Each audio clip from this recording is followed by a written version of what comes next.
RDLY vlog 25 going 26. Ito guys, ang sinibak natin makahe dito ngayong umaraw. Kaya ito guys, ang kahoy nga andyan minggo lang guys, uminggo lang ito ating sinibak kasi po binibigay sa atin ng nangyari. So pang ginawa natin itong panggatong upang hindi na tayo magbili ng charcoal uling pa guys. So this is the Bacolod City, Negros Occidental. The video is para sa inyong lahat. Toleration, this video is for you, all to all Filipinos, this is abroad. Welcome to the Bacolod City. Shout out all nation and God bless. This is one Bacolod City, Negros Occidental, USA. Shout out Canada, Inglaterra, Netherlands, Saudi Arabia, Alaska, Poland, Vietnam, Malaysia, Australia,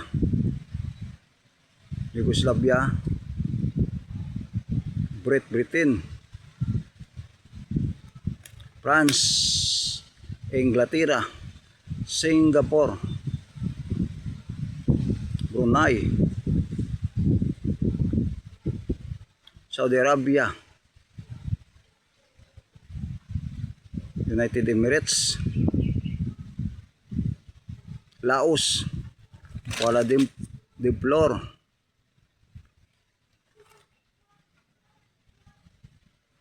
and NBA team shout out, PB team shout out, Tol Negros Occidental shout out from Bacolod City. Bacolod City to south and north.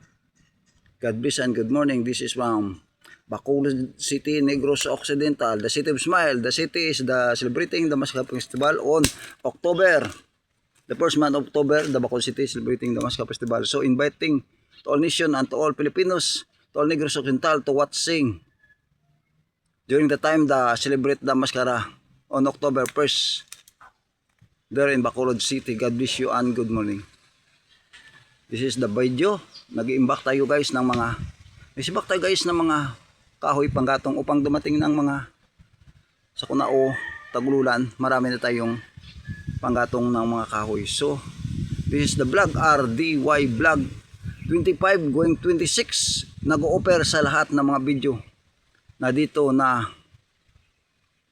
download sa aking YouTube channel sa RDLY RY vlog 25. My YouTube channels and my Facebook account is Rini Dolo Pinoy Som from Bacolod City, Negros Occidental. The creation of the new vlog this morning. Malapit ng tanghali sa'yo, tuloy sa pag-video at mamaya ipunin na ito ang iyong mga sinibak natin kahoy. God bless you and good morning to all nation. I hope the God is always with you, together with God, to all your family.